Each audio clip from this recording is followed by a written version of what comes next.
Hey guys, this is Coach Derek, co-host of the Soapboxing Podcast. Man, ever since I found this Anchor app, I tell you, podcasting has become a lot simpler and a lot easier to do.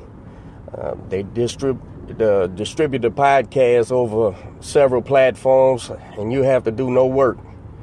I tell you, man, if you're interested in doing podcasting, you need to download the Anchor app. That's ANCHOR.FM. You can get started today with the Anchor app and do whatever your heart desires. Most motherfuckers don't know shit about boxing. Ladies and gentlemen, this is Soapboxing Podcast, your main event of the evening. Oh,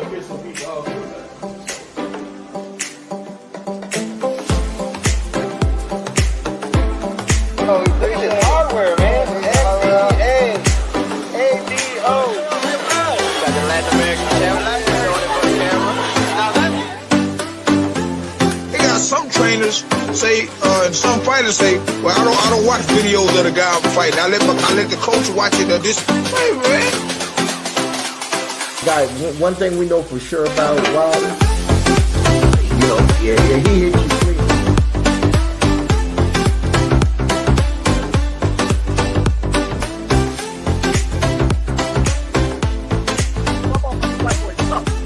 Right. And this woman whooped the whole world twice. The whole world. What's the dang deal? What's going on, everyone? Welcome to another Saturday morning episode of Soapboxing Podcast. It's your boy Manny Fresh, along with Coach. What's going on, people? How y'all doing? We good, bro. I got my guy. I hit him up last night because, just because I want to promote. He's got a big show coming up Saturday. This Saturday, I know it. Yeah, Saturday night. That's a PBC show with this Vito Meilnicki, I think is how you say his name. White boy that Meilnicki. Joe Goodson. Joe Goodson just took him over, Joe Goodson took him over in his last fight. I think he was trained by his father or something. I could be wrong though. But I said, man, shit, I need to give my guy some shine, man. Let me hit him up, man. We need to talk about this fucking fight. I already bought my shirt. I just gotta pick it up. That's all. I thought you picked it up. You ain't pick it up? No, I bought the next one with the Houston joint on that, with the skinny team. You got it from Arnold. Okay, my bad. See, I'll tell you, I don't even know what's going on with the shirts, man. He handled all that. I don't even know. Yeah, he posted. I said, I need one of them motherfuckers in a 4X, man. He said, I got you. Man, when I seen that it was at 8 o'clock in the morning, I'm like, who the fuck is? And then I saw, all right, it's our boy, Noe SKINNY BOI Lopez. I said, oh shit, I'm gonna make it up for that, man. Otherwise, if it would have been anybody else, I wouldn't have given a damn if it was Canelo or fucking Tyson Fury. I would have been like, nah, man, fuck all them, man. You're gonna have to do that one on your own, man. But when I saw it was Noe Lopez, I said, oh shit, let me get my coffee. It's gonna be a hot show. We're gonna talk bullshit, talk boxing.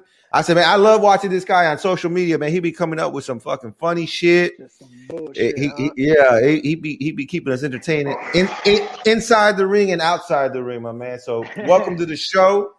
Welcome to the show. Thanks for having me back, man. Thanks for having me back. And I appreciate the support y'all show for everybody in Houston. You know what I'm saying? I think that's really dope because this is it's a good time in Houston, man. I don't think Houston gets a lot of exposure. It's a lot of motherfuckers in Houston, and I don't think a lot of people really know it. You know what I'm saying? And bro, it's when you're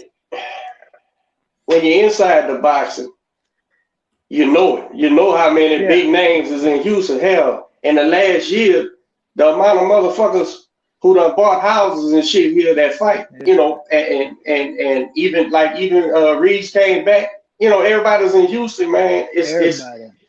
We're a true hub, man. And I think when we started this podcast in 18, I think it was, You know, that's why we said we're gonna put Houston's, and as far as we know, we was the first all boxing podcast trying to do the Houston based shit.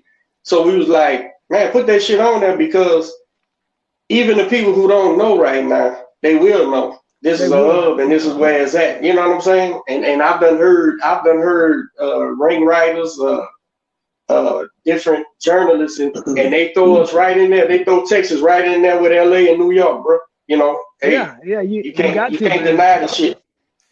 Can't deny the shit. Texas has always been for whatever reason a little late to the show with everything else in the country, man. But it seems like when it comes to boxing, we starting to take the forefront and lead a little bit, you know. So that's good. Well, you know what it is though, and I'll say this: just how long I've been in the fucking game on the outside and on the fringes and involved. Houston really was always a hub. It just nobody talks about it. That's what I mean. Yeah. Think back to the 90s. Holyfield was based out of here. Sweepy Wigger, all them boys used to come down here. Hell, you had one of the greatest trainers ever taught a motherfucker how to throw a punch. Georgia Benton was training people out of Houston. Lou DeBella and them was connected down here. Not DeBella, Lou, Duva. The Duvas was connected down here, man. But nobody was just saying, hey, we in Houston. You know what I'm saying? It's just, but it's always been a hub. And now, I think now that we're producing world champions, Olympic medalists and Olympic champions, you know, we got management, we got all these different people. Now it's kind of like, hey, motherfucker, you can't skip it now. You can't say shit now. Yeah, we here, motherfucker. Yeah. That's why, like, go ahead, Noah. I remember back in when I first started, man, like I said, when I used to train at Prince gym, that's where I started with Roja back in the early 2000s. Like I said, nobody talked about it, but shit, man, you had different motherfuckers coming in the Prince boxing gym, you know what I'm saying, all the time. It was some superstar motherfucker in there every other week, you know what I'm saying? And but just like you said, nobody really talked about it. Nobody was out there like y'all doing shit like that back in the Gap. And it was just LA and Cali and New York and Philly. You know what I'm saying? That's all everybody thought and knew. But shit, motherfuckers was down here all the time back then.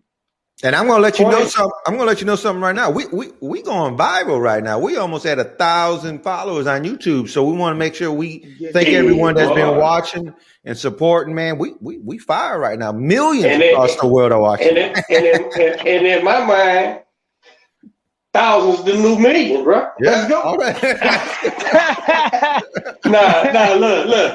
Look. We gaining traction and the people.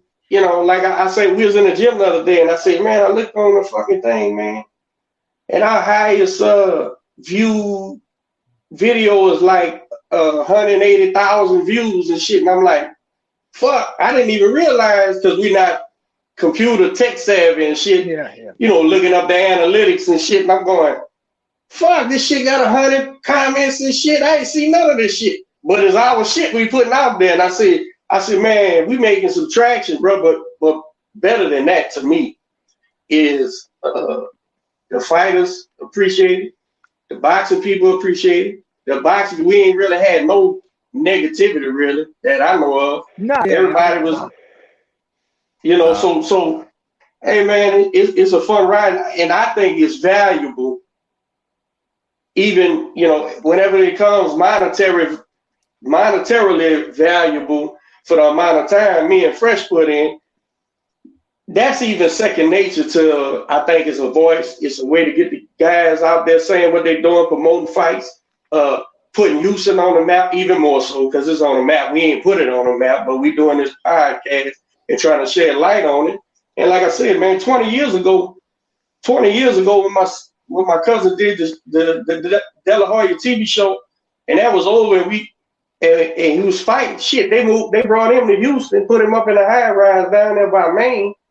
And that was my first time coming around and being like, oh, fuck, who is that? Oh, fuck the city. We need to stay over here, man. This is where it's at. Because the big names was here.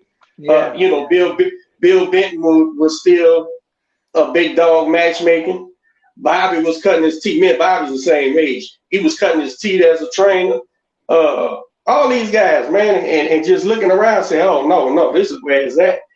And to be honest with you, people who didn't know, they just wasn't in the know. You know what I'm saying? They just, you ain't involved anyway. But we're a hub, man. It becomes broader and broader scope. The more champions we put out, the more Olympians, the more world champion amateurs and shit like that. Every time one of us get on the show, we're doing this PBC thing with this young dude. Yeah. We always got, man, we involved heavy, man. Over there at Prince, it's basically a fucking star show over there with the boxers. That's damn near. That's what I was telling the fight. That's damn near the new. That's the new Colorado Olympic Training Center. Damn near. That's where everybody. Shout out to K. I told that motherfucker the other day. We was over there sparring. I said, come here, man. What's up, coach? I said, you just gonna take all the fighters, huh? You gonna just be crunk, ain't you? You gonna be crunk in Houston, ain't you, motherfucker? You? He started laughing. Nah, coach, nah. I said, man, I look around and I say, this guy got some killers, man, and he ought to be proud of it because most of them guys he started them, you know, the Troys, the Shakurs. Yeah, they might have started in their homes, you know, as young kids, but he took them over as amateurs and created champions out of them, and now they becoming world champions. Hey, this shit is bananas, man, and we got fighters all over. Although it ain't just Prince, but it's all over Houston, man. And yeah, we a hub, bro. And somebody got to get out there and say, all these young fighters, man, from strange places and shit, man. If you trying to make your move and you got the nuts and you trying to, you know, walk the walk, motherfucker, y'all need to find a way out to get to Texas, man, because it's avenues out here. Even in, you know, we coming through one of the worst times with this fucking bullshit with fights and shit, but still, boys is working, man. Boys been in the gym.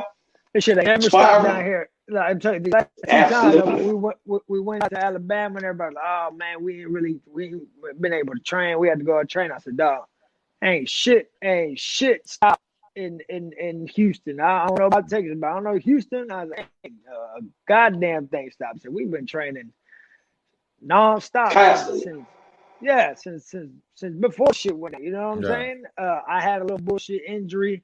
I took about a month and a half off. I think I was supposed to fight on Fox like around April. That's when everything got shut down, you know what I'm saying? And then it kind of happened perfectly. That's when I hurt my other shoulder, and then I took the time off, and it worked out perfect. But other than that, shit, man, we've been going nonstop in the gym. You know what I'm saying? We got shit lined up everywhere. So let's talk about this show that you're gonna be on. It's in LA.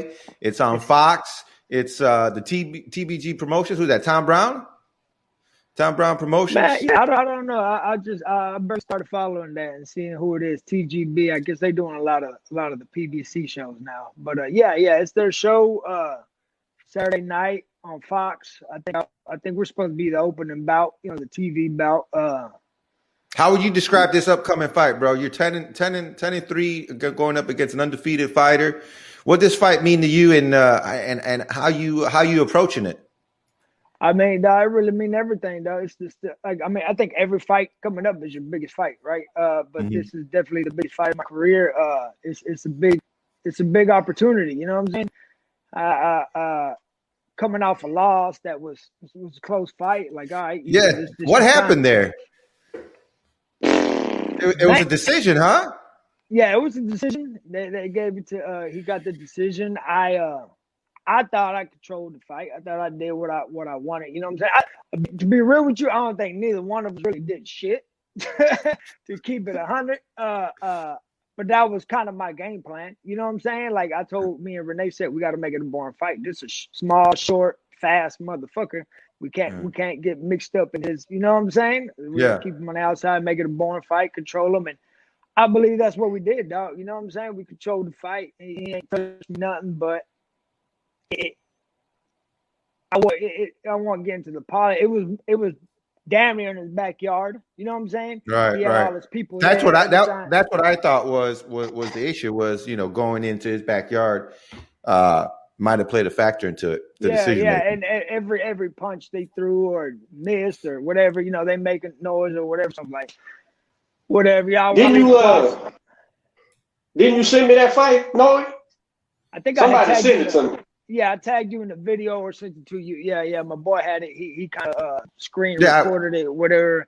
All right, so here's kind of my stance on fighting in general, right? The culture I like to create with my fighters, and I would like for you to have the same shit too. You know, everybody I root for, but we lost. You got the loss, right? I watched the fight. Yeah, we can sit here and argue and be like, the class difference was clear. He didn't do shit, and so that's what happens. You know what I'm saying? But you gotta hold silent saying, well, this fucking dude ain't beat me. To you. Yeah. You know what I'm saying? Not saying, hey man, it was this and that is that, because I think fighters is important, because subconsciously what happens when dudes do that shit, bro. And I think you and I talked and we be on the same page about the fight. But when dudes do that shit, that's when that other shit creeps in there. And of course, the worst case in that scenario of this shit is like the fucking Deontay Wilder fucking ignorant shit. Yeah. But, You take it the wrong way. Yeah. Right. But then I understand the edge of a competitor having to say, Coach, this dude ain't fucking whoop me. Yes, I understand. He didn't whoop you. They gave him the 9. It's imperative you say, okay, I lost. Keep that shit in your guts and be like, I'll never lose a fucking fight like that again. And that's the difference to me with fighters, successful fighters, is guys who say, all right, you know, burning up, hot like a motherfucker. This bitch, you ain't even hit me. You know what I'm saying? Yeah, but you gotta say, all right, shake his hand and everything. All right, dude, good one, bro. Good for you. But you gotta get in that fucking gym.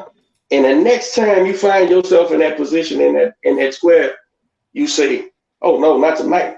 Nah, man, I know this is how I fucked around and let this shit go.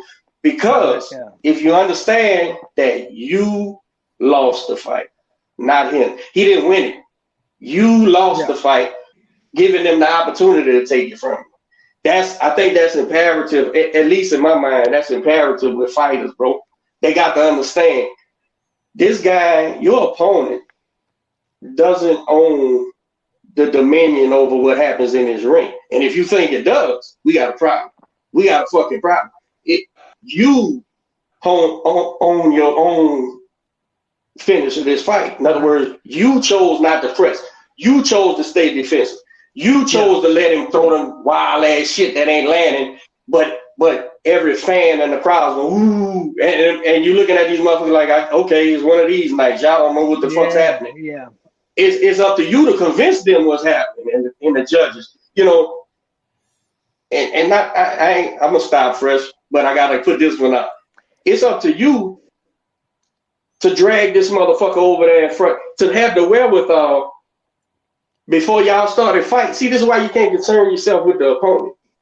It's up to you to say, okay, there's a judge here, here, and here. Okay, where I'm at, okay.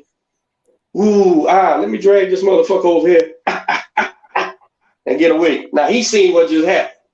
Now listen, man, that's intricate shit, bro. And I understand people think that's outside the realm of possibilities in a prize fight, but that also separates me and them.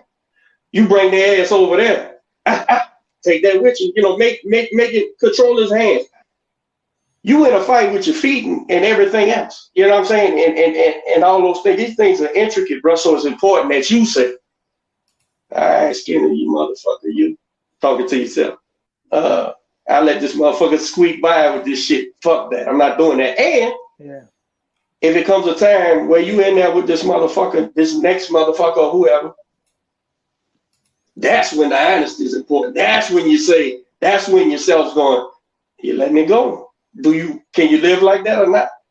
Yeah. And when these wilders make excuses like that, and I'll go ahead and make my prediction and make all you Wilder super fans mad. He's done. Because the minute a motherfucker checks his fucking chin, all them same excuses that he didn't deal with is gonna pop right back in his mind, and he's gonna see himself as a victim and somebody cheated me and all that, rather than saying, this motherfucker kicked my ass, and I need to do the work to stop that shit from happening next time. Exactly. Just is what it is, bro. So you take all that, you take all that, and you take it out on this next guy, Mr. What was it? White chocolate or white magic bullshit. That's his ring name, White Magic. White Magic. I don't get that shit, man. I don't get that shit, bro. I see that a lot, man. He's from New Jersey. He's a young Jersey. kid. I think his dad. So what I took from it, I think his dad is a big time. I don't know, the trainer, manager, promoter out there in that area. You know what I'm saying? So I think I talked to his dad on one of the phone calls with trying to get this medical shit going, and he called me. I'm Vito. I'm like, hold on. I thought Vito was the guy I'm fighting, but you know that I guess that's his pop's name. And one of the guys. He's a junior, yeah. He's a I guess a well-known guy out there. You know what I'm saying? And I guess he sent them over there to train. But fuck it, man. His dad ain't in there fight with him. You know what I'm saying? It's me and him, and we're gonna make it happen, dog. Like I said, he give him a Texas ass whooping. Yeah, that's it. That's exactly what we gotta do. You know, it's their show. You know what I'm saying? We got to go in there like. Don't go in there with no. Yeah. Don't go in there with no illusions of grandeur, bro. We 3 down already. We ain't even got there yet. We 3 down already. But that's important to understand that. That's important. It's not a victim mentality. It's I've got to beat this guy or I don't beat this guy. That's what it is. And I don't know how much you watched him. I watched him the one time. I'm sorry, twice. One post Goodson and the one he did with Joe Goodson and of course I done watched him since I found out you was fighting about a month ago, I think. About a month and a half. We got the call. Yeah, month and a half. I was talking to Renee and he mentioned it, and I said, man, I don't know if Robert got offered a fight or somebody else I know got offered a fight with this kid. Was the first time I said, I remember seeing him fight. But when I talked to Renee, I said, all right, so I'm gonna watch it and see what's happening with him. But you gotta go in there with that mentality, and I'm gonna be honest with you. You gotta make it rough with this kid because I'm sure the last year, if he's been with Goosen, hey bro, Joe Goosen's the top trainer. I don't give a fuck who says what. He's a top dog, and if he ain't in the Hall of Fame yet, he will be. He probably is, but definitely. Yeah. But so this kid, I promise you, whether it was seen in that first outing or not, this kid has elevated from the first time you seen him because he's with a fucking all-time great trainer. And we got to make it rough on this young boy, man. You got to make him question himself. You know what I'm saying? Yeah. How you do that is up to you and your trainer. But I agree with you, man. This is for all the marbles. Ain't everything for all the marbles now. You got a great record, so you could constantly be asked for these type of fights. Yeah. And here's the thing. That's your opportunity. In other words, people like to say, nobody's checking for me, man. They ain't put me. Listen, man, this is boxing, bro. People don't put money in. It's a long shot, bro. List the names since you've been following boxing that was blue chips. That boys put money behind and they fucking ran a 10, 15 fight career and fell flat on their face. Well, guess what? If a promoter suck $1 million into these kids between bonuses, calls, and a house, he ain't recouped that shit in no fucking 10 fights. You know what I'm saying? So when this guy flatlines, it's over with. But here's the beautiful thing about our sport. Guys who was able to get it out the mud and patch together winning records, that's valuable to those promoters. And they gonna constantly give you an opportunity for a decent check too. The check ain't gonna be pennies because they need to get a guy with a good record. So they'll cut you a check. And this is your opportunity to change the game for yourself. And as long as you would put up a good showing and keep that record intact, man, you get called. And guys in your position will get them 4-5 shots in a career. So it's up to you. This is your big one. You got to go do something. And fuck learning experiences. You're too grown to have learning experiences, we passed that. We passed that. We don't learn it. You got to make it rough with this motherfucker, man. Yeah, you got to go put your foot in his ass. How has training been for you, man? Well, we've had a lot of shit going on. Like we were talking earlier, we've had COVID. Now we have this freeze, and even in outside of boxing, you started you opened up your own shop, right? Yeah. Man, honestly, like I said, we've been going nonstop since last year, dog. Training been good. Honestly, this last 3 weeks, man, they had us going through so much bullshit, which I'm sure maybe Coach, with the shit you went through. I don't know if you and Q when y'all went to the bubble, but god damn, man, the COVID test twice a week and medicals, and it was so much stuff going back and forth and so much mix up with they didn't do the right MRI, they didn't fill out this form. About 2 weeks, dog. 2 weeks really of going back and forth to doctors, going back and forth to clinics. I told her, man, they asked me for one more goddamn thing. I don't fuck this fight. I said, because we can't train, dog. I can't train. I can't work. I can't make no money. I can't. They drawing me blood. I got my blood drawn fucking 4 or 5 times, dog. You know what I'm saying? I said, they trying to make it rough on the motherfucker. You know what I'm saying? But I said, fuck it. I said we're gonna push through it and make it happen. It is what it is. And then this week we got the little free stuff and it slowed us down. But man, like I told Renee, I said I don't give a shit, man. We go in that motherfucker when a little bit of the sun is out. You know what I'm saying? 2, 3 o'clock, whatever. We're gonna get it in one way or another. As long as you don't run out of concrete, you can train. Yeah. Take off running, man. That's what you can do, bro. Yeah, and that's what I haven't been I fought on a PBC card before, of course, but I haven't been in the PBC bubbles.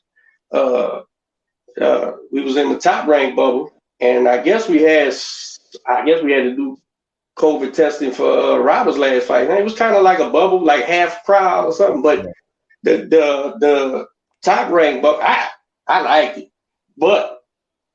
Word of advice. You make sure you and Renee and whoever, if you bringing anybody, I don't know if they're allowing you more than one or not, because they probably gonna have a cut, man. So he could just focus on his responsibilities. I don't know. My boy Arnold, the one that make the shirt, he going out there with us. He been with me at every fight. You know what I'm saying? Yeah. He got you, bro. That dude loves you. Check this out. Make sure y'all got your money on your card and shit, bro, because you gonna get there. They gonna need you to do A, B, and C. Even if you don't leave the hotel, right? They gonna stretch you out over here. You gonna miss meals because they done close or whatever. So Arnold needs to play his position and be over there buying food, making sure food's coming, making sure you got your water and shit, because that's all part of the game. Yeah. When it's on purpose. Hell, when it's mismanaged, it's really fucked up. When it's on purpose, they gonna try to keep the opponent fucked up, starving, hungry. You know what I'm saying? Weak. When you get down there, I'm sure you're gonna. I think we tested twice before we went to the top rank bubble, 3 times when we got down there, something like that. Tell Arnold when you get there, find that information desk with the itinerary. Take pictures, take papers, whatever you got. Stick to that shit, because the last thing you need is more hypertension going into the shit, because like I said, even if it's just mismanaged, it could be a fuck up. When they trying to sink your ship, they'll send your ass to somewhere and leave you there. Make sure you got that Uber money. Hey man, come get me, man. I need to get back to the fucking hotel. You know what I'm saying? Whatever the case may be. Take it all in stride. My thing is let Renee and Big Man worry about it, and you focus on making weight, eat, staying calm, this and that, because you're gonna have to dig deep and slap this motherfucker in the ear, rub them fucking gloves in and punch him in the shoulder blade, shit like that, so we can win the fight. Yeah, straight up. Yeah. Bite him in the ear if you have to. Don't bite him, man. Don't bite him. But yeah, so have you studied the kid, Noe? Do you leave that up to Renee? Do you kind of look at it as, hey, this is my style, this is what I can bring to the table, we're gonna put it out there against this guy? How do y'all prepare for the fight? I study him, man. I watched. I finally got to watch. Matter of fact, his last fight, he watched. He fought on the Spencer Garcia undercard, and he fought some black dude. He fought on there, and they went 6 rounds, and it was hard for me to find a full fight because they just got the little highlights, on YouTube or whatever. But I found a fight, and I studied it. I like what I seen. You know what I'm saying? And I think, like I say, just with my style, like I said, you can't change the style. You kind of are what you are, but you impose your style on, impose my style on him and make it work. You know what Have a way to. Yeah. We have a way to do it, right? We talk what we need to do and how we need to do it, and yeah, man, I think we can make it happen. Though, like I say, it's my first 8-rounder. I think it's his first 8-rounder too. You know what I'm saying? So it's new territory for both of us. But has training changed? Has training changed to adapt to those 8 rounds? Hell yeah, Renee trying to do it. But it's you know what? It worked out really dope, man, because Coach Anthony from Power City, they kind of joined up with us, teamed up with us over there at the gym, and he got. That's my guy, man. I like him. I love Coach Anthony, man. We got he got a bunch of dogs over there, and really Renee been wanting me to take me out there to Prince. You know what I'm saying? Get some work in the morning or whatever. But with the shop, it's so hectic for me with the kids in the morning and the shop to go out there in the morning. So man, really, we just with all the guys out there, dog. We got plenty of work. You know what I'm saying? And we just stretched it out. And they got the kind of guys you need, bro. And they got the kind of guys you need because it's gonna be rough, man. That's what you need to bring to the table. So he got plenty young bulls in there. They coming forward and punching, man. So that ought to work well for you, man. Yeah, I think the kid. The Meilnicki kid is more lean, like this new generation of boxers. They like to lean on their athleticism and quickness and all that other type of shit. Like if you see his highlights, of course, highlights are highlights. Every motherfucker gonna look good on highlights. If he come out, he look like bull. You know what I'm saying? But when you really sit back and watch it, once he shoot his shot, he nothing crazy. The flaw with these young boys, if there is some, the flaw with these young boys normally be fundamentals, bro. The old school ass, this motherfucker don't bring his hands back like he should. His chin's up in there looking after he punches. Shit like that. And as long as you can shoot a second before he shoots, it don't matter if he's fast. You need to look for the tails. Look for the tails when he tells you he's gonna punch, and as soon as you see the tail, shoot your jab. And offset it. That's all, man. Normally, that's what you can do with these young boys. But we'll see, man. You ain't no stranger to the ring, bro. You gonna fight? Yeah, exactly. We're gonna fight. We're gonna find out one way or another, right? That's what we're praying for, man. That's what we're here for. So who's headlining that fight? Is it Anthony Dirrell? Dirrell, yeah, one of the Dirrell brothers. Dirrell versus somebody, and I think the other prospect Davis. They got Kyrone Davis. Yeah. I think he's from Memphis or something, Tennessee, something like that. But yeah, him. I think got another one of the PBC prospects. Ramos, Omar. I think Omar from here down in the valley was supposed to fight. I don't know. I think he was supposed to fight. I don't know if they found anybody. We were trying to find him somebody and match him up, but then you got another dude here from Houston out there fighting Garcia, Catarachito, whatever they call him. He trained at Maine. He's fighting on that card too. So yeah, it's gonna be a nice little decent card, man. I think. That's what's up, man. We need it, man. It's been a crazy start to the year, and here in Houston, it's been a challenge putting on shows. We know how difficult it is, and we want to give our shout outs to El Tigity Promotions and Next Fight Up, man. They're our local promoters, and we know it's been tough on them. You just can't be throwing money down the toilet, to put on these shows as much as you want to, man. You got to have real deep pockets to do that shit. People don't understand the business, man. and I won't say no name, but I got a phone call like last week. Some guy called, hey man, I need to holler at you about that. I'm trying to go pro in this boxing shit. And then he's like, man, why they call me to fight a guy and they asked me to pay? Why I gotta pay? He said, why I gotta pay to fight on the card? I said, dude, who are you, motherfucker? What tickets you sell, motherfucker? I said, dude, who the fuck are you to really, like, who gonna just give some money away, dog, and put you on a show and put some money in your pockets?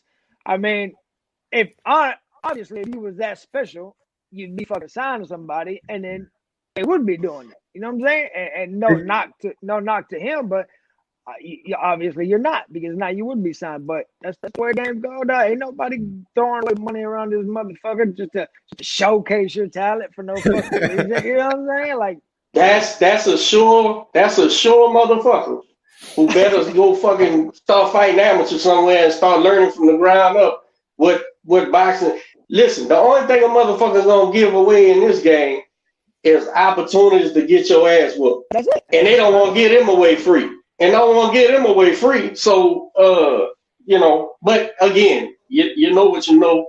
You don't know what you don't know. So, yeah, I run across that shit all the time, man. Guys who think this game is something it's not, man. And I get it. I get it from a fan perspective.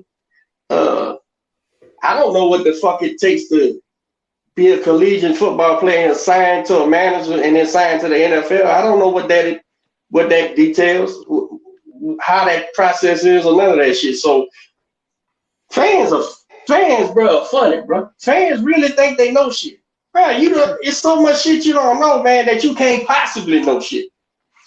The most informed fan, a guy who's, let's say, followed a guy through the amateur. I'm talking about maybe even box amateur as a kid or something, and then he found a guy and he followed him through the amateurs as best you can. Because how can you fucking do that? I'm a trainer and I barely can follow these motherfuckers. Yeah. So you follow that, then they sign or something, they go pro, or you watching the shit, and then you don't know the ins and outs of this fucking game, because the truth is you're just a fan. You picked up PBC as your promotion. Why? Because your favorite fighter fought for them at one point. So now everything PBC tells you is gospel truth. The other people are bullshit. You know what I'm saying? You're like, man, that ain't how this shit works, bro.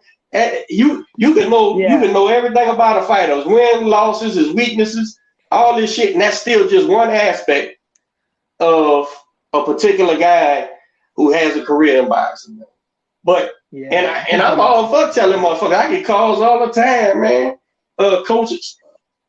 Anthony over there with y'all. Me and he done reached out before, a long time ago. Hey, coach, I'm like a fucking open book.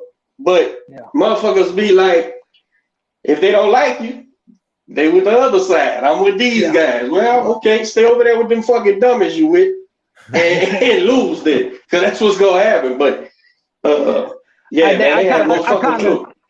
kind of shocked the guys the other day. We was at the gym and coach said something about them just staying focused. You know what I'm saying? The process or whatever. I said, look, man, I go straight up. They kind of looked at me sideways. If you in this shit for the money, like you think you can jump in this shit and just, I think this generation came up off like watching Floyd, and all they see is money, and they think I'm gonna be a boxer. I'm gonna make millions and a couple fights.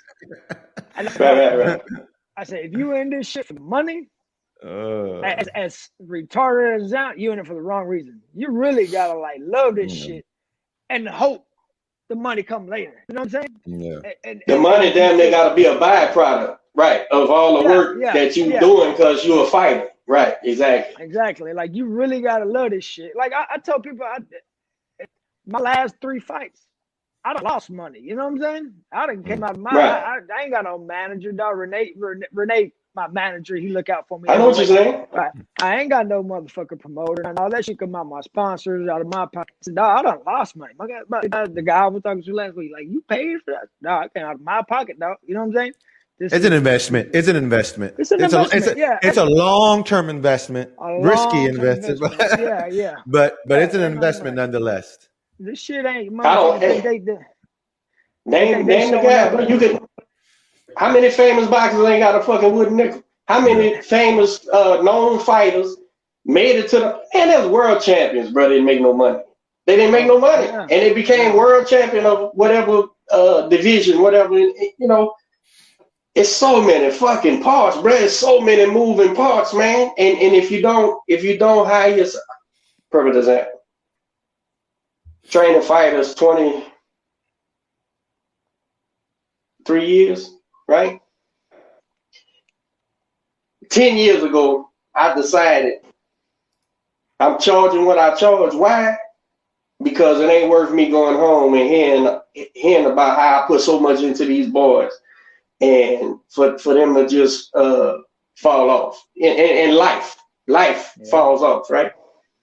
And I said, you know, I need these guys. I need these fighters, kids and adults. I need these guys to start respecting themselves and what they put into it enough that it's not that easy to walk away. You know what I'm saying? It's not that easy to say, fuck it. She got some good steak. I'm going over here and lay up forever. Well, that determined me saying, I'm an outgoing guy. I help most people. People ask me, I'm an open book. But goddamn me, what's your charge, coach? This. Oh man, well, bro, I ain't look for you. I didn't call you up and ask you, can I train you? So click, it is what it is. And there's no hard feelings. I understand most people who want to fight come from nothing, right? They ain't got shit. And they're working or going to school, whatever the case, or now the kids are different with the parents. I ain't talking about that. You just train a kid. We got a gym. We'll train any kid who comes through there, you know what I'm saying? And make it affordable for them. But a full-grown adult motherfucker, hey, man, listen. I came into this thing with a pedigree just because I was born into it.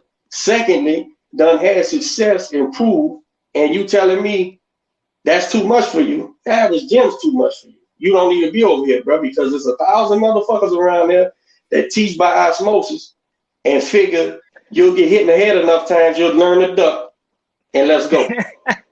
Hey, it is. But, hey, think about it, bro. If you don't start valuing you, it's like anything, Noah. If your gal don't value you, or you don't value your gal, that's when shit start. You start looking elsewhere, right? If Fresh, Fresh is an entrepreneur. If Fresh got a gig for somebody, he works his hard. He's making this fucking machine work, right? He's got employees and shit, and we over here, and these motherfuckers don't value his time. Not that he don't value their time. They paying him. He's gonna be there. He's doing a service. He's providing a service, so he's valuing you as a customer. If you don't value him, the next time you call, now we book, bro. Yeah. It just is what it is, because it's not worth it. It's not worth the time. The referral I'm gonna get from you, it is not valuable. If guys don't value themselves, now I'll take it a step further with you fighters. Every time you get hit in the fucking head, bro, that's one less time you can get hit in the head. I know that's kind of heavy for people to understand. It's true. You have a certain number of times you can hit in this motherfucker till you're never the same, no. You're walking around on your heels and your tongue's fat and talking through your nose after a certain amount of time. Now, none of us want to get to that time. Hopefully you walk away from it before that time. But goddamn me, if you don't value that in yourself, how the fuck you gonna value me when I'm trying to teach you to catch that punch instead of eating it? That I'm not gonna listen. All this situation where you gotta value it. Now within that skill set, that's just what I believe is required in a fighter. We ain't even got to the fighting yet. So these people are crazy, bro, when they think they gonna sign up. Motherfuckers really do think it's like a karate movie or something. I'm just good. I done had 10 fist fights in the street. Meanwhile, Noe fought 10 times last week in sparring. You know what I'm saying? So you so cold. I'm gonna tell you what teaches a motherfucker. Punch a motherfucker in the nose hard. Real hard. Punch him in the nose. And watch how the motherfucker don't come. They had a kid come to the gym. Fresh, if I'm lying, I'm dying. They had a kid come to the gym. wanted to be a boxer? We get this a lot. He was about 17 or something, right? 18, I'm guessing maybe. That motherfucker had brand new fucking boxing shoes. This motherfucker had some trunks with Muhammad Ali and USA. This motherfucker had some brand new ringside gloves, cup, and headgear. No, he got the Mexican headgear. He got the high dollar shit. The whole starter kit. He walks in the gym. I'm looking at him. I looked over I think it was Robert. I said, who's that? I said, new kid, he wants a box. I said, oh, okay. He pitching the business. The next thing I look up, he about to spar. Well, that's not normal. That's not normal shit for us. I said, man, who is this kid? He wanted to come. He was just looking for sparring, and he came, and the first day he came, I don't think we had anybody from. But I had told him, what gym you work out of? Oh no, I just go to all the gyms and I just like to spar and whatnot. Listen to this shit. And so I told him, I said, well, we probably don't have anyone for you today. And he came back the next day. And I remember seeing him, he had everything on brand new. He was by the chairs putting everything on. And who did we put him in there with? We put him in there with someone. One of the green kids, I think one of Jack's kids that had been training a year or so. And long story short, Noe, them new ringside cup, gloves, and headgear, shoes is hanging up in the office. He ain't even fucking take his shit. He came off that shit so bad and left. That was a couple months ago. So now I say, hey, now when the kids come in and, man, coach, I could borrow, I got a reusable, you just got to spray it down when you finish. I'm not going to waste it. Hey, this fucking game is not for the faint of heart, bro. This fucking game will gut you, man. And these kids who come to it, and I'm glad you corrected me, Fresh, because that's how much I was paying attention to this motherfucker. I didn't realize he said he was a boxer and shit. Yeah. But I tell you what, I'm going to take a picture and post that motherfucking uniform I got sitting at that motherfucking boxing gym, that one ass whooping. Fuck all that shit. Fuck them sneakers, fuck them gloves. Yeah, to change your heart real quick. Change your career. Boy, this shit ain't nothing like the movies, man. I thought when they hit me, I was going, no, man. No, it doesn't work like that. And I hate boxing movies so much because I don't. They all fake as fuck to me. You know what I'm saying? Like from it, seeing it from from like we know technical aspect. Yeah, like as a fan, you're like, oh, that's a dope ass story, whatever. But like people really realistically, it's like people really believe that shit. Like it's just, oh, I'm gonna go train and I'm gonna get a big fight. I'm gonna make millions and all this and that. I'm like, dog, you know who captured that idea, the work it takes to even get right here, dog. You know what I'm saying? Like, you know who captured that, Noe? Who captured that perfectly? And the Creed boxing is horrible, of course. And the second one was way worse than the first one. But I watched 20 minutes of it, and I fucked that. I turned it off. I loved it. Well, I'm a Rocky mark, so I'm gonna watch anything with Rocky. Rocky's boxing was horrible. But here's the thing. There was a scene in that first one where Creed comes in, he's talking all this shit. I can fight. And Andre Ward's in the movie. He said, I got you. Yeah. He said, I got you. And because he had whooped somebody, he could whoop it. Who's next? Talking all that signifying shit. And Andre Ward, and I remember sitting in the theater, and of course I noticed who it was. You know, he was playing some other guy's name, but he said, I got you right here. I don't need no headgear. I said, this is real life. This is real life because of, hey, I've done it. I've done it since I've been here in Houston. I ain't gonna say no names of what gym, but 10, 15 years ago, and I'm sitting there telling the kid, and another coach had me over there, and he said, Coach, what you think about this guy? I said, man, the kid's got ability, and he can learn stuff, but he's got some flaws there. And the kid heard me, and he said, won't you get in there? I said, okay.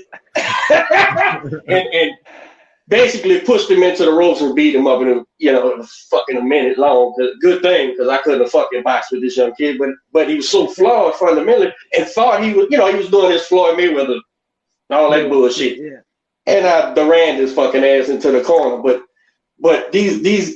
that was a real thing. I said they captured that shit because young kids like this think they could do it, think they could fight, think they gonna. I'm just so cold in the game, bro. This shit is so specific, man. This skill, you know, a quarter inch this way, you go to sleep. Quarter inch this way, you go to sleep, bro. It's over with. You know what I'm saying? Catch you in that liver, you done. It's worse because you're looking up saying, fuck you, but you can't breathe. It's over with.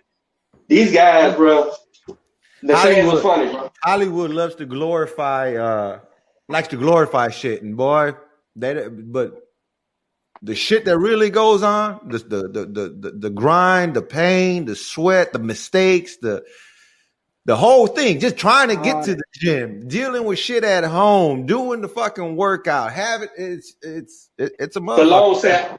I heard Stallone on the interview say, I'm responsible for more Italian head trauma than car crashes. They all think they can do that shit. Eddie Murphy say, and the fucking Dagos, they think they can do that. You can really do that shit. What was that Eddie Murphy from Raw talk about? Hey, yo. Yeah. He's gonna pay for my shit. Yeah, bro, it's fun and we have fun and guess what? We're not a gym, and any responsible gym don't allow that type of shit to occur. As soon as somebody sees it, it's over with. But you know, you go into some of these young boys, they go into the wrong places, man. I mean, I've heard coaches tell me, "Oh no, we sparred the first day," and I'm like, "Huh? Yeah, we put them gloves on because if he's gonna be a fighter, we gonna see it, and that's not my philosophy at all, not even almost. That's retarded. And now maybe it's because the kids, maybe because our family was boxing, and so it was uncles and dads and shit that was protecting me. But I took that over. I don't believe in that shit at all, man. Nah, man, this kid can't even hold his hands up right. What's he gonna get out of that besides hurt?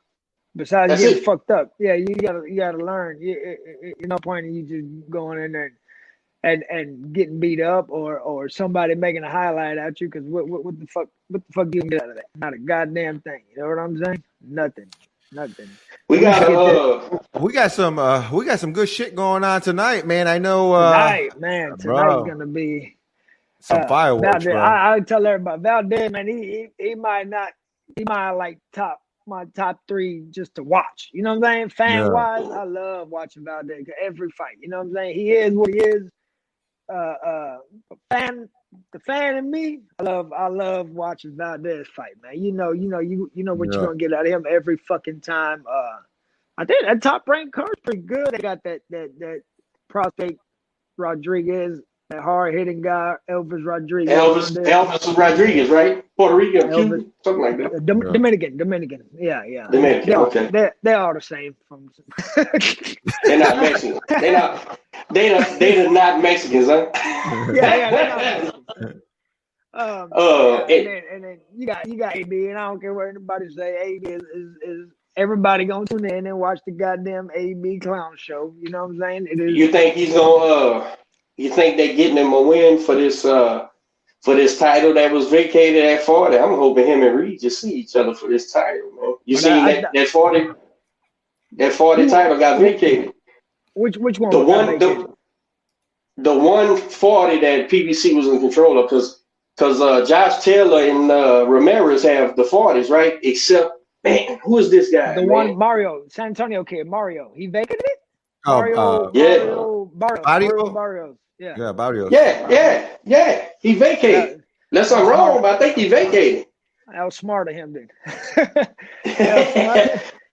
I'm thinking that, the little rumbles about, because Regis hasn't been shy about calling Braun out. Telling him Regis will fight anybody. Regis will fight Mr. T. He don't give a fuck, man. What y'all want to do? And so I'm like, when he signed on with PBC, and I don't know his business, but I know he did that one fight with PBC at the Alamo Dome, and I know he's got another one with him. So I'm hoping because I just want my New Orleans guy to get the titles back, right? We hadn't had a world champion since the 60s. So when he got it, you couldn't tell me shit. And I want to get it back. So I'm thinking, Broner, there you go. Tell that guy who called you about tickets. It's a reason Broner gets paid even though he's losing. Because he fills the fucking stadium and people watch. Yeah. You know what I'm saying? For whatever reason. For whatever reason. And so, not taking away from his ability or nothing, just for whatever reason. But I would love to see Regis Prograis, Adrian Broner for a 140-pound world title, man. That would be sweet. Shit, if Broner, I thought they had to move this fight up to 47 because I don't think Broner can make 140. Yeah. Oh shit, I missed that. 2 days I missed that. 2 days ago, they had to change the weight up to 47, so they ended up making it a 147 fight. You're right. I'm looking at the thing right now. It says welterweight. Welterweight. Well, so maybe. Hey, but wait a minute. This could be his shake back. This could just be his shake back. Regis missed weight. He fought at 43. But if you got Regis Prograis versus Adrian Broner, I'm sure they'll go in there and do the work and make that 40. You know what I'm saying? Ain't with the title on the line. So why that motherfucker always that?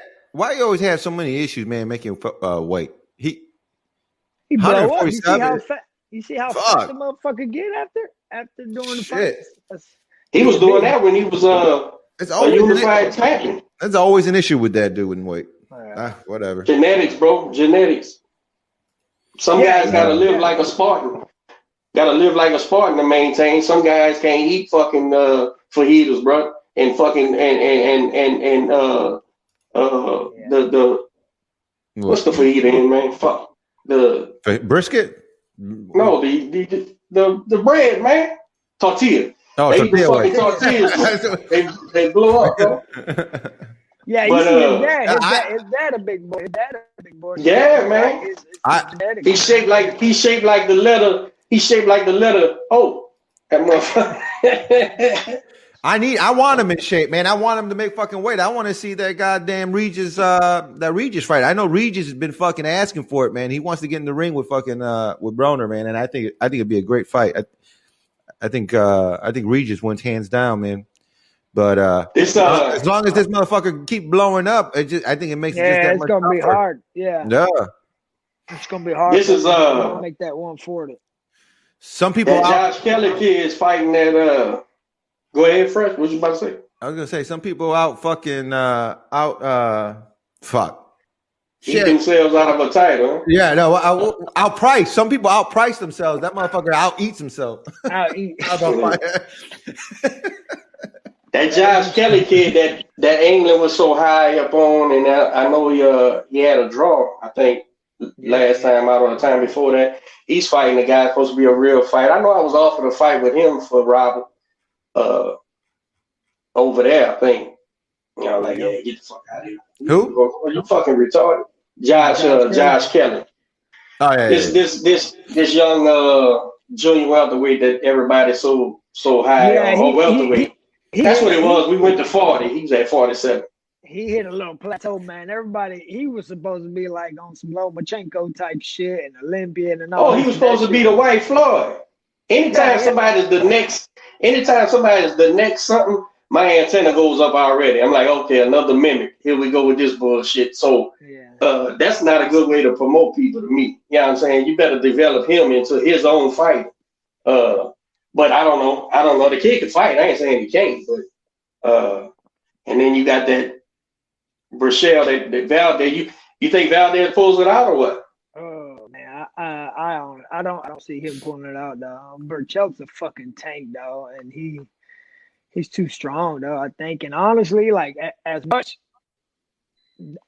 little as I've seen boxing improvement from Valdez in that fight, I think all that shit gonna go out the door. You know what I'm saying? I think them two. This is about to be a Mexican motherfucker. Yeah. It ain't gonna be. Outfight who? That's what's gonna happen. Yeah, that's it. Who's Valdez signed to? Valdez is top rank. He's top rank. Okay, yeah. Top rank with Canelo. They both were top rank, huh? Yeah. They both were top rank. Yeah. Okay. So yeah, I think all that shit's gonna go. I think Valdez might try to box him, but all that shit gonna go out the door, man. Like third, fourth round, all that shit gonna go out the door, and it's gonna be just blood and guts. I think, you know what I'm saying. And I just I was talking to a guy. big.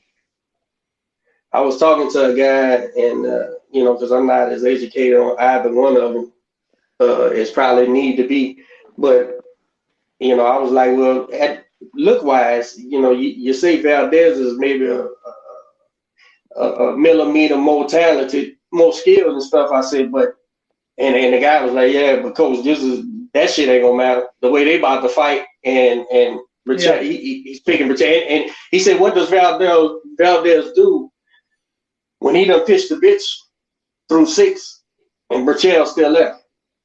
and here he comes. And he's coming. It's constant, man. You're probably right. That's probably what's gonna happen with that. It's gonna be exactly but we're gonna enjoy the shit out of it the whole time. Yeah, I know that's right. Sure. Yeah, we definitely gonna enjoy that. I know that. It won't be no disappointments in that one tonight. Does this guy Broner's fighting? Is he I don't know. Who is he? He can fight? I don't know shit. Oh shit about it. I think like 14-0, 15-0, something like that. Dominican kid, I think, too. I don't know shit about him. I believe this is my thing, regardless of ability or talent, Noe. This is my thing, and it's always been my thing in boxing. When a guy shows me who he is, I believe him. It doesn't matter how skilled. And he could have been ate up with the full of potential.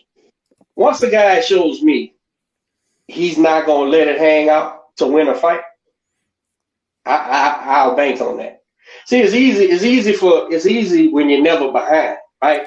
To keep the lead, right? It's easy. You out shooting the motherfucker, he ain't really putting no paws on you. You pop, pop, pop, pop. All right, I'll go to a win. But when I get in there, motherfucker, wobble that chin a little bit, and now I got to make a decision. Do I stay safe or do I go take this win?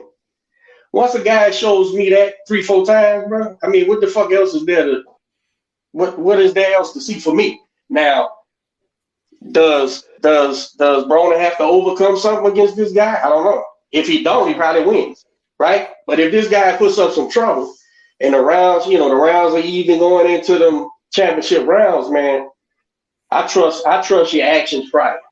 I don't think people catch the Holy Ghost in the middle of a fight and go, all of a sudden, I got the strength of the Thundercats and shit, and I'm about to fucking change it. Nah, man, that ain't what's about to happen. You about to say, fuck this, I'm not letting this dude knock me out on TV. That's what you probably gonna fucking do. But I don't know enough about the guy he's fighting. Oh, he's 14. He's Puerto Rican, 14-0. He's got some power, man. 10 KOs. He has the WBA super lightweight title. So I mean, he's a little bitty guy then. He's 5'7". 5'7". He's 31 years old. Structure-wise, I wonder how he's built. Oh, I don't know. Fuck. Body, fight-wise, fight size. Because Broner's a short guy.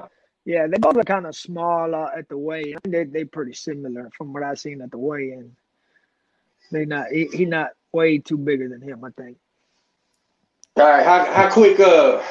What else we got though? You got the Broner fight. Who's on skip Robert Easter fighting on there, and the other guys, all the Ohio guys, Rashid Warren, they fighting. Washington Warren's fighting. Robert Easter, Adrian Boner. Let's see who else. Zachary Ochoa. We got some heavyweights too. I think some heavyweights is on. I think Brazil. Yeah, he fighting. Oh, this is he's fighting the white boy that cut. He fighting the white boy that cut Fury, right? I think big old cut on Fury's face. Yeah. And Brazil is the ex-football player, the quarterback, I think. This is the same.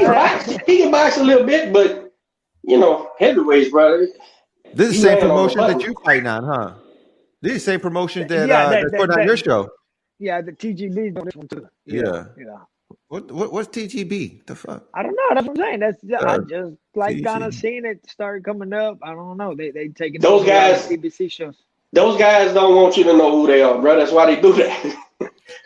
Everybody, go look at all the big shows. Got some promoter from that state, Hey, which look, is man, really as long which is as really my just the as long as my licensed guy from that check, state. as long as my check clear like it did last time when I fought on the Mayweather card, man. My shit don't take a month to motherfucking clear, then we'll be all right. Goddamn it. I know that's right. You got the grand champ fights the weekend after that. How could we get rid of this boy? They fight the same weekend I am next week. Yeah, we're gonna be at the same time. Canelo. Oh yeah, Canelo. That's right. It's the 27th. Yeah, You right? Yeah, they same. Yeah, his opponent. I think his opponent had to ask the weekend off from Pizza Hut to make the fight. Boy, he went found. Hey, he went drew from the same opponent pool Julio Cesar Chavez used to do, huh? He went got him a cab driver. Motherfucker, he's always shitting on Canelo, man. Nah, I'm with you, man. I'm with you. I mean, but that's the thing about these sanctioning bodies, man. It's good when it's good when it allows a guy, a champion, a real champion. You know, he gets his defense. In other words, gets a check from a guy. Everybody, unless something goes horribly wrong, he wins the fight. But it also leaves a bad taste in your mouth for people that don't understand sanctioning bodies and why they have the power they do.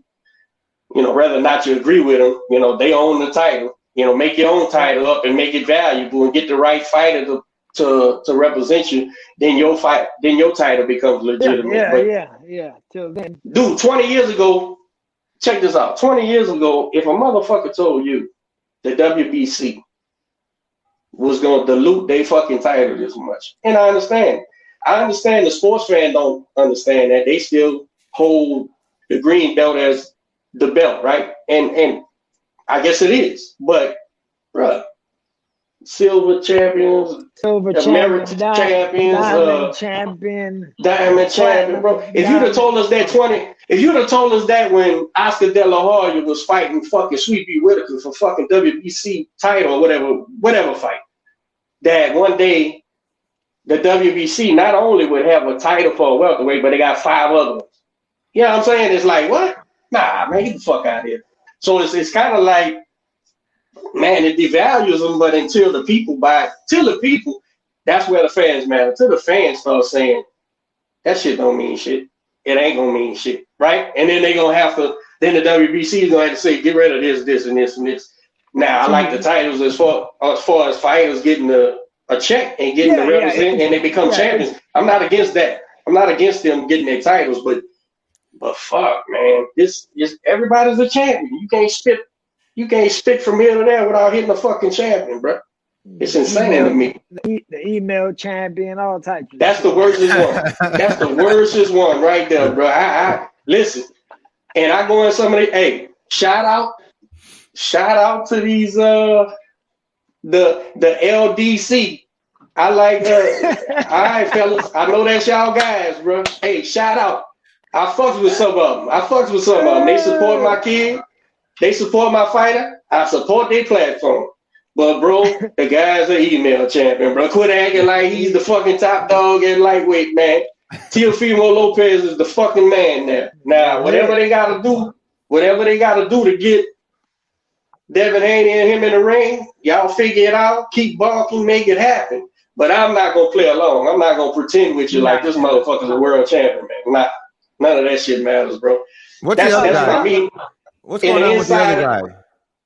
Who? What's going on with the other guy in that division? Fucking Ryan Garcia. I thought he was supposed to fight Pacquiao. All that shit fucking fell apart or what? And now he's having issues. So. And then he's having issues over there at Golden Boy. I hold Canelo responsible for any beef. Nah, I hold Canelo responsible for any beef that's going on over there with fucking Garcia and De La Hoya. Ryan over there hanging out with Canelo at the gym, learning shit, learning how to box and fight and make money. That's what winners do. Right. You want to be a winner, go hang with the winners. Then he go back. And then he go back to De La Hoya. De La Hoya probably drunk, running around. Hoya shouldn't have never cowtail. Hindsight is 20/20, but Hoya shouldn't have never cowtail to Ryan's first bitching and belly aching. Because once he gave in, now don't get me wrong, I'm on Ryan Garcia's side. He's the fighter, right? Yeah. Get all your money you can get. But once you give the fighter what he's bitching about, why wouldn't he bitch on the next one? Mm. You fucking made money last time. I'm gonna do it again. Every fight from here on out, Ryan Garcia's gonna bitch and complain till he gets out that contract. Right. I promise you. Yeah. Well, that's what. Yeah. He saw Canelo do it, and now he's gonna want to do it. But honestly, I think it's gonna be. I don't know, man. I don't see. Canelo had an argument though, bro. Don't you agree? Huh? Canelo had an argument though. He had Oscar told him he was going. We live in an age.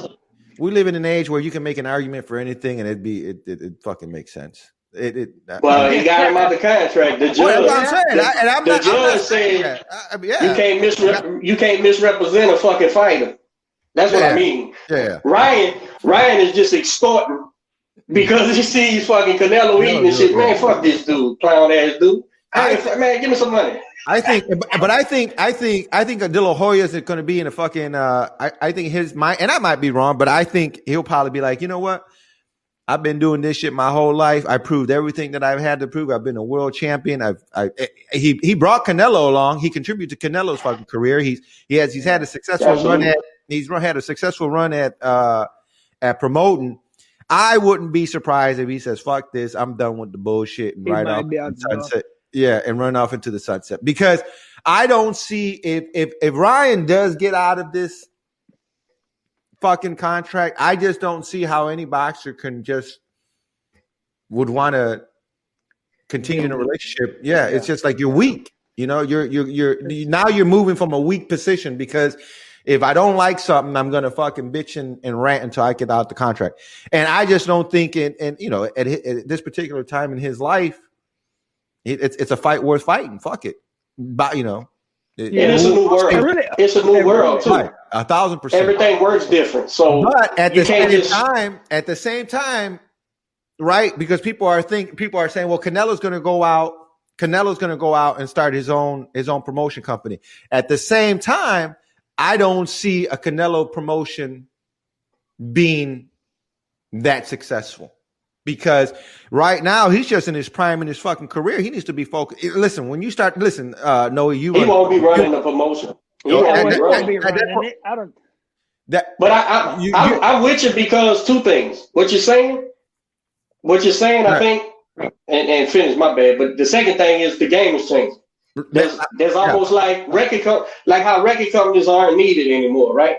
These fucking kids, and that's why we getting strippers for rappers and junkies for the male rappers because the record company no longer is there to say, act like you got some fucking sense, stupid. Now you can't go out there and do a sex tape, fucking 6 people and popping your coochie on TV and all this whole shit. Well, that no longer exists. These kids can do what the fuck they want to do, and you're getting clicks. So the fans are the same thing. These boxers, the promoter's gonna have to reorganize their shit, and they better not do like the music company and start that 360 shit like they want to, like a record company, because that was the death of major record companies for the most part. I'll tell you some insider information without saying who. I got a contract. One of the guys who was interested in Q coming out the amateurs, right? A name guy, y'all all know him. Y'all all know him. So I read the contract. I said, is this motherfucker retarded? Who the fuck would sign this shit? And so I said no. So I'm sitting there, I said, Q, this is what's known in the music business as a 360 day. 360. This guy's giving you, this guy wants your likeness. Any money you make from I don't give a fuck if you're selling cold cups in the neighborhood. He wants his 33 1/3. And he's not on the lam for nothing other than saying, I bring my reputation to the deal, able to make deals. Maybe. just in fucking corporate words, right? Yeah. And I'm like, man, this is the death. This is gonna be the death of this guy. Ain't nobody gonna do it because you gonna fuck a couple guys like this, but as soon as you get a name guy that's doing a damn thing, right? He'll see this, he'll tell everybody, this dude's taking, if I'm trying to sell shirts for some organization I believe in, trying to lend my likeness to that, maybe child diabetes. This motherfucker wants 33% of the fucking profits because I signed the contract and he's got the right to do it. Fuck all that, man. So the game is changing. So I agree with Fresh in that matter. You can't. Canelo's the value in Canelo promotions. Oscar De La Hoya was the value in Oscar De La Hoya promotions. The game's changing. This is my layman's understanding. So the same thing when Oscar's trying to do it. That's why he's pushing Ortiz. He was trying to get him another one in the wings. While Canelo flees and Ryan Garcia fucking implodes. I need another guy for the Mexicans, right? So it's just, I don't know, the game's changing, bro. And I think we all freestyle. We all trying to figure out what to do. Yeah, everything. We're in the middle of it. Everything's changing. Yeah, like you said, everybody got to adapt to it. I mean, like it or not, man, like shit. If Ryan Garcia do a show, man, if he want to go do motherfucking TikTok promotions, you know what I'm saying? It's gonna make money. He's gonna make money. Fucking money. He gonna sell out a fucking stadium and you put that motherfucker anywhere, dog. Shit, man. My oldest daughter love that motherfucker, dog. You can talk shit about me. Don't talk shit about Ryan Garcia. You know what I'm saying? What do you think about his boxing, though? What do you think about his boxing, Noe? And look, as much as I don't. I think he's making everybody a believer. Little by little, you know what I'm saying? Little by little, he's improving. Him maybe going over there with the Canelo team. You know what I'm saying? We've seen some improvements. I still think there's shit. You know what I'm saying? A lot of shit he needs to fix on that elite level. You know what I mean? But I think he's at the point where he can. What do you think would have happened if he would have actually fought Pacquiao? I think that's a bad matchup for him. I think Tank's a better matchup for him than Pacquiao. Yeah, that little motherfucker all over the place. You know what I'm saying? And his flat-footedness is against somebody like Pacquiao I don't think that's gonna be a good look for him. You know what I'm saying? that little motherfucker Pacquiao don't stop moving. The game. Let me make this point before we totally exit that promotion shit. I just wanted to, for anybody that don't understand. It used to be if I'm a well-known promoter, successful promoter, I've done promoting fights 40 years and I've done build great fights. Used to be Noe's coming up, I want to sign him, right? He signs my 33 1/3 deal. He comes in there, I give him a base salary for each fight, maybe give him some money for training camp so he ain't got to work a job, all that type of shit. Used to be, by the time Noe starts saying, let me see the printouts, as far as, business-wise, what are we splitting? What is this and what is that, management, promoter-wise? Let me see, I just give him a fucking car, and he goes away for the next year or two. I give him a house. He goes away from it. Now, by the time he smartens up and goes, coach, what the fuck, man? I didn't get shit for this. Then I bring out the paperwork and tell him how he ain't selling like he used to, right? Like a record deal. Man, your last fight only got X amount of views. We only sold X amount of tickets. Mm-hmm. By the time I'm finished, Noe owes me, and I forgive his debt. Right? And we never go to court and shit. I just say, listen, man, you owe me 1.2. Check this out, man. I'm going to get you this last fight. and we gonna call it square. The last fight is the guy I'm banking on now. Well, I know he's on the way out, and then everything's square. You needed that money because you done bought all your girls' houses and cars and shit. The wife is mad, the girlfriend's disgusted, and your ass says, I just need one more fight. Well, we ain't gonna break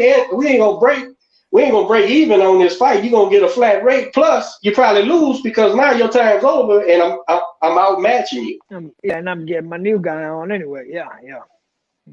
That way of doing business, I think, is changing for the fighter now. Meaning the fighters are becoming more aware of the okie doke and saying, nah, fuck the car in the house, man. What now? What we got? Hold on, what? The worstest thing Ryan Garcia could have ever knew, and maybe he did get signed because of his social media play. That's great. The fuck did he know? He was just a kid who caught on, right? Yeah. Oscar and them seen dollar signs. So the worstest thing for Oscar and them was that Ryan Garcia understood somewhat. Wait a minute, motherfucker, I'm a star. Yeah, I ain't got no title and shit. These motherfuckers is watching the show. Motherfucker, give me my money. That's why I think the shit's changing, but with the promoter game. So I don't know what does the next guy do. I think like much like our guy, the Dutchman said, these women who can fight that are great fighters, they better start putting their name in a promoter's hat. In other words, anybody who wants to put them on shows needs to be / whoever promotions as well. You know what I'm saying? Start putting their own value in themselves so they can start getting that money they think they deserve by the ability they have. So the game's changing. Who knows where it's going, man? I think what's the name? Top Rank and them going through it. Bob with Delfimo. He want more money for whoever the fuck you fight next. And I just, like you said, man, I think it's a different time. These fighters know what they worth. They know they're the ones bringing the money, and they got the likeness. You know what I'm saying? So shit, you kind of. And you hear Crawford saying the same thing too, right? He over there. Yeah. Time if you ain't making no money off of me, release me. What you want me for? If fans think blasting and trolling Teofimo Lopez about the email champion is making him lose sleep, you are out your rabbit ass mind. This kid knows what he did in that last fight. Yeah. He knows he got the bargaining chips. So much so that he's saying, guess what? Fuck you if you don't want to pay me. I'm going to go fight my number one contender and let it go to the first bid, because the guys who pay for it, I'm going to give them the fight. You know what I'm saying? That's who's going to get the fight. So the game has changed, and a lot of people don't understand how it works, bro. And hopefully guys like Teofimo don't buy into the bullshit, with the fans. Oh, this guy's number, because I guarantee goddamn to you, Bud Crawford don't give a flying fuck what you talking about, bro. About nothing. About nothing. Bud Crawford is a bad motherfucker. Knows he's a bad motherfucker, and probably has a chip on his shoulder saying, y'all think y'all overpaid me, and I don't think y'all paid me enough. You didn't make the fights. I'll fight all these motherfuckers. So this shit it's a constantly evolving thing, man. And we got to put our fan hat on to say who's the best boxers and who's got the potential to be the best boxers. But then we got to take that shit off and start thinking like management, going, it doesn't even make sense for this guy to fight. Dude, there's millions. There's millions of people think Tyson Fury put 8 weights in his gloves, bro. They really believe that. There's millions of people. I think that's watch like an article a day, man. A new article every day. Dude, he fired the wrong motherfucker. He fired the wrong motherfucker. J. Diaz was watching him get his hands wrapped. He was watching him. There's pictures all over. He's the motherfucker let him put the 8 weights, if that's what you believe. You fired the other motherfucker. Boy, who's navigating that ship? I'll never fucking understand. I think nobody. I think Wilder is right. I think he's navigating that fucking ship. Right. It's crazy, bro. It's crazy that the amount of misinformation and shit, you know what I'm saying, that's out there as far as the game goes. insane. I think him and Trump need to have a joint Twitter account. Oh, they go to the moon. They go to the moon. The windmill wanderers and the Trump they think they patriots, but the Trump nationalists, they ought to get together, bro. They'll have a whole bunch of motherfuckers getting in a spaceship thinking they're going to the moon. That shit is insane, bro. That shit is insane, bro. The moon? God bless him. We've never landed in the moon. What are you talking about? God bless him. But my famous saying that Fresh hates, I'm not going to waste a single fucking second explaining to you water's wet, bro. I'm not going to fucking do that, man. Oh, you out your fucking mind, bro. Noe, let's do this. I know you business might be about to start, huh? Yeah. Let me get some messages, but yeah. Go all right, I started this new thing. And the reason why Fresh said put your do not disturb for, man, we did a show with Jeff last week about an hour and a half, man, and you can't see him. That phone rung, and he didn't put it on do, and it knocked him off, but we could hear his voice. But I was doing this overrated or underrated, just rapid fire saying some pro fighters, and then you tell me what you think. And Fresh, are we doing the overrated, underrated, or what's the term we gonna use? Oh, right. What did we say last week? Underrated, overrated, or right where they supposed to be? On. You know, we'll do spot on. Spot on. All right. Spot on. Let me pick some different fighters, man. Damn. I don't want to make no waves and call no Houston fighters. So we ain't gonna do that. All right. You ready? Shoot. David Benavidez. Ooh, I would say spot on. I don't think nobody's underrating him. You know what I'm saying? I think he got his respect. You know, I think where he needed to be. You could say motherfuckers avoiding him. He where he needed to be at. You know what I'm saying? Yeah. Sounds good. Artur Beterbiev.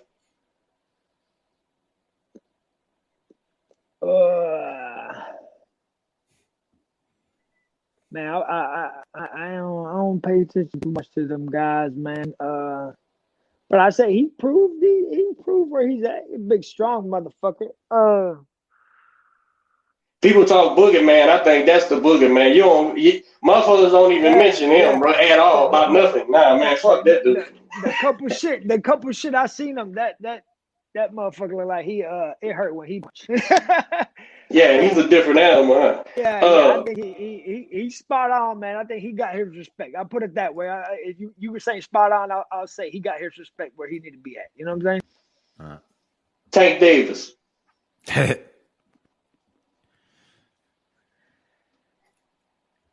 Fan, we're on our fighter coach shit. Overrated, and that's judging off what he's fought, man. I mean, has he looked amazing?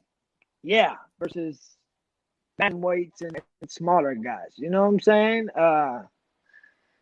Fucking went the distance with Gamboa, and I hate to say this because I in one of the actual groups that I'm in. And there's not a boxing group because, like you, I stay the fuck away from them. But I'll add y'all in this group, man. This is a group I've been in for a while. It's a bunch of motherfuckers that actually know, you know what I'm saying, know the game, know and shit like that. I hate that as the fan wise, like everybody's either like everybody's waiting, kind of like, oh, that guy is not proven. He ain't fought nobody. He fought nothing but bums. You're either one of the two. You either ain't done shit or you done got exposed and you ain't shit. You know what I'm saying? And your time is up. But I hate the knock because I think he's having a good career. You know what I'm saying? As far as a great career as far as a boxer. But He ain't really. He's still all potential in your eyes. He's still potential state. Yeah, he just ain't had that signature win that you can say, I got okay, you know what I'm saying? That So motherfucker, overrated.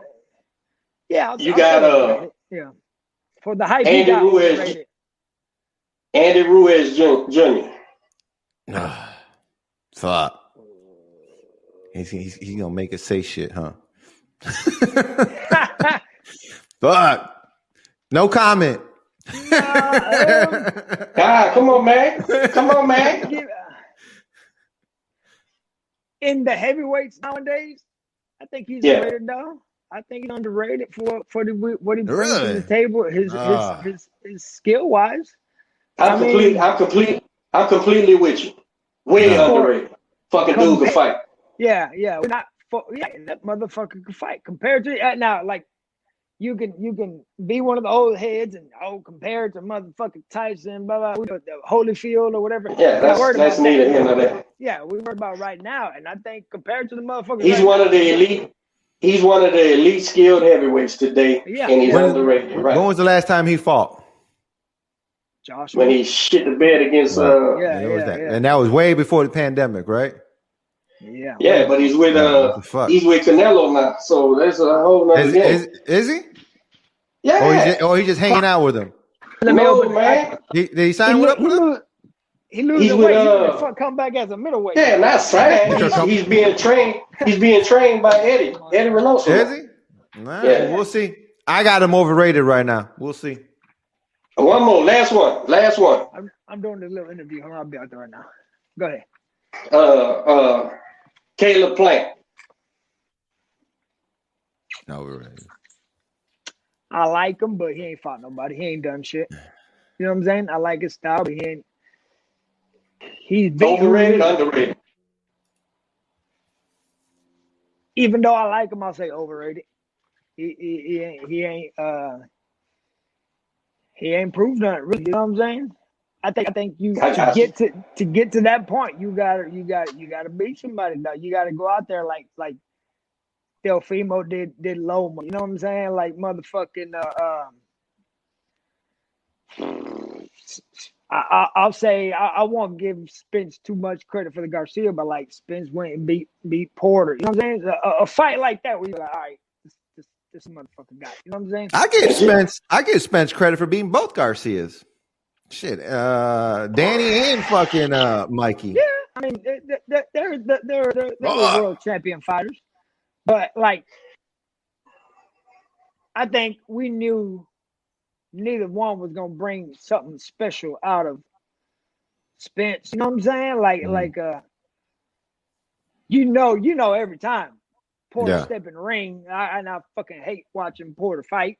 But you know every time he's gonna bring that. He's gonna bring it out. You know what I'm saying? He's gonna show you what.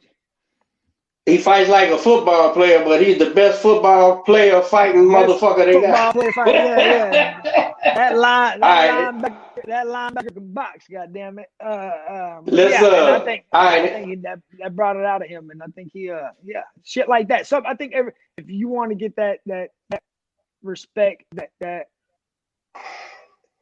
that title, you got to have somebody on your resume be like, look, I showed you what I'm about right here. You know what I'm saying? And we're such proponents of women's boxing, so I always throw one in there. Cecilia Breakers, you know, she's fighting a rematch with Jessica McCaskill. They call her the first lady of boxing. What you think? Underrated, overrated? I'm gonna go on my Stephen A. shit. I'm gonna just say no comment. I can't pay attention.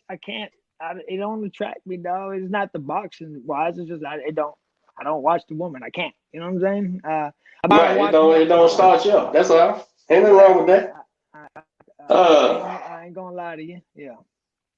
We fighting February 27th. Where's the fight? February 27th, next Saturday on Fox Sports. It's gonna be in LA, Shriner Auditorium, something like that. Shrine Exposition Center, Los Angeles. Should be open Yeah, Fox USA Sports. Fox, we got Noe on that show, Ramos on that show, and Anthony Dirrell's fighting Kyrone Davis, I guess. Kyrone. Y'all follow my man Skinny Noe on he's tagged in our Instagram in several places and stuff, and follow him on Facebook. What's all your names, bro? What's your I think profiles? Facebook is just Noe Lopez. Not all the other bullshit blocked accounts. Just Noe Lopez. Instagram Skinny Boy at Skinny Boy, and that's really it, man. You know what I'm saying? Follow me. We're gonna show up next week, man. Put on a good show, man. Try to go out there and shock this young kid. You know what I'm saying? And rough him up a little bit out there. Let him know what he in for. You know what I'm saying? Welcome to the world. What you got, Fresh? You got something? That's a wrap, man. I want to give a shout out to the Houston Hitman, Robert Redmond Jr. for coming out this week and helping out with serving hot food for the community. ABO junior welterweight champion, stepping up and giving back to those that were in need. It's been a tough week. People weren't dealing with power and water but I'm glad we're on the other side of that. The sun came out, I think, this morning, and so we ready to rock, man. Ready to get back to normal. Bro. That shit made me proud watching y'all go out there and feeding them people, bro. Especially when y'all, with them old folks who were stuck in the house and hey, bro, I was proud as a punk who found a loose dick and lost and found, bro. That shit was nice, man. That shit was nice, bro. So, but that's what we all about, bro. That's what we all about, man. It may be hard to swallow sometimes, but we good people. We all God-fearing people. And when you surround yourself with that, you can always work out anything and stay positive, man. And you guys getting out there, hitting them streets, bro. Feeding them people, bro. That shit was nice, man. And I know we only show it because Robert's a fighter. It brings, it gives him some shine so people can see his character. It ain't about, we know charity ain't to be shown anyway. It don't count.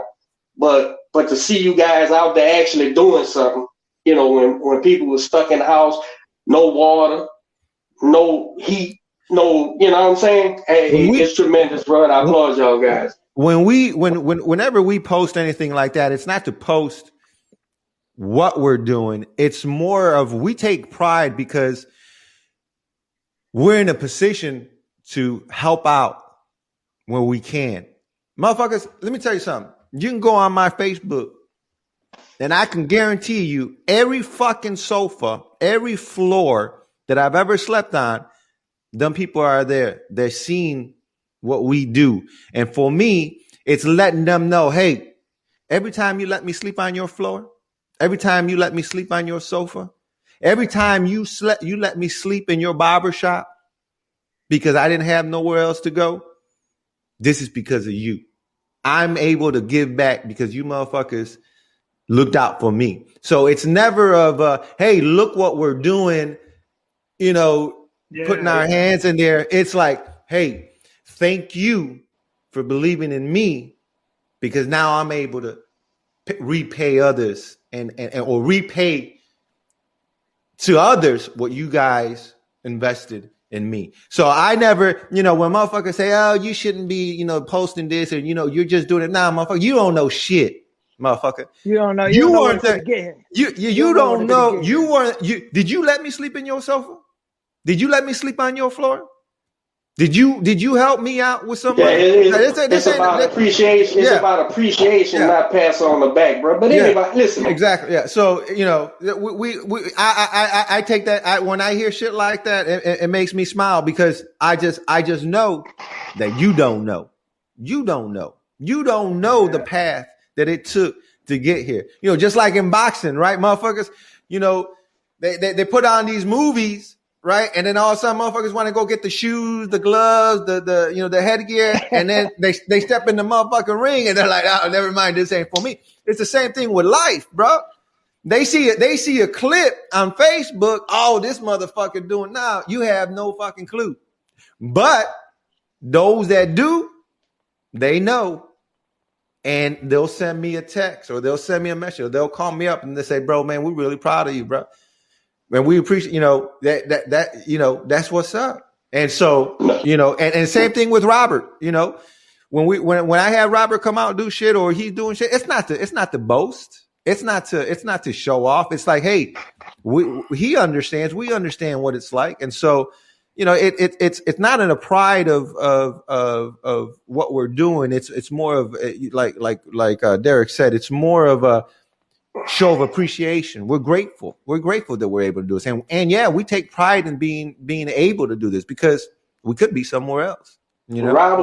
Robert Redmond is a community-based man. That's just who he is. He worries about, he's active. He votes and gets active and all that thing. So it's just his character. But I knew about a year in, Noe, and I'll leave y'all with this. I knew about a year in I was at the right place. About a year after Manny bought the gym, we was out there in a fight of mine. His father, his father's nephew drowned, bro. And we can find a million things to divide us, right? Everybody, if you criticize anything, it doesn't matter if it's constructive. It's you versus us now and everything. But I say that to say this, man. I knew then we were surrounded by believing people, because anytime you find believers, you find conscience, right? Consciousness. People saying, man, you don't do that shit because it's wrong, right? And I much rather grab that and let that not divide us, but bring us closer. And I remember this little boy drowned, man, and my buddy, he said, hey, man, did y'all? And I said, he's a believing man, a Christian, non-denominational Christian, right? And he said, man, would y'all mind if we say a prayer? Right? And brother, me as a Muslim, Fresh as a Catholic, I think Big Rob was there, Catholic, Coach Hyman, these are Christians. Robin was still a Christian at the time. We all took a knee, bro, and we all asked God, right? God, not nobody else, God, to help this kid. And this kid woke up, bro. This kid woke up, man. And he's playing and got toys and shit, bro. So I knew then we were surrounded by believers and conscious people, man. So when I see them guys do that type of stuff and get out there, bro, it's just who they are, man. But the naysayers are always gonna have something to hey, they gonna hate me because I'm white. They gonna hate y'all because you're Mexicans. They gonna hate us from the north side, west side, south. All that shit doesn't matter, man. You speak, listen. But what it does mostly, I think, is when the chips are down, when we do get a rare. We do get the fucking calamities in our life and the dice come up wrong, right? You have something to fall back on because you have a conscience and you are conscious of things you do and stuff. And I know I'm a rough around the edges guy, but that's my upbringing. That's who I am. I don't try to dissuade anybody and make them think I'm some fucking white collar motherfucker. But I do care. I do care about people. Everybody I surround myself with, I'm not an open book for no. Listen, I believe if I fucking say something to help you, man, when I die and you hear about it, you may say, man, I remember that guy. He was all right. There you go. That might count for something because I did a whole lot of wrong, bro. That might help me out on them scales, bro. But I appreciate Fresh and Robert getting out there, man. I appreciate you, Noe, coming in, bro. And hopefully we bring some more attention to the fight, man. Hey, don't take no for an answer, man. Rough this kid up. I'm telling you, punch him in the ear, man. You got to punch that boy in the ear, man. Bite him or punch him. Punch him, right? There you go. Not what Fresh said. Yeah, for sure, man. Once again, I appreciate y'all having on. Like I said, appreciate the support. And not just for me, for all the Houston boxing. You know what I'm saying? And yeah, we go out there and shit. Hopefully we come back next week and have a good recap of the fight. You know what I'm saying? Hell yeah. And that'll be dope. You know what I mean? We definitely gonna do that. Facebook, Instagram. Facebook, Instagram, YouTube. Man, we appreciate you tuning in. Skinny Boy Lopez, man. You're gonna have to check him out next Saturday. It's gonna be fucking fire. He's gonna go ahead and represent H-Town to the fullest. We have full confidence he's gonna come back victorious. Good luck out there, man. Do your thing. We appreciate you guys tuning in and the continual support that we're getting on YouTube. Please subscribe, like, share, Tell your mama, cousin, baby daddy, new boyfriend, ex-boyfriend, ex-girlfriend, everyone. Let them know Soapboxing Podcast is fire. Tune in every Saturday morning. My man, that's a wrap. D, last word? Man, take care of business. No, I ain't gonna tell you good luck. I don't believe in luck. I know you did the work, man. So go ahead and put forth that effort, and you come out on top, man. We're gonna bring it back, bro, and talk about how we kick this kid's ass, man. Bet. For sure, man. All right, man. Y'all have a good one, man. Later.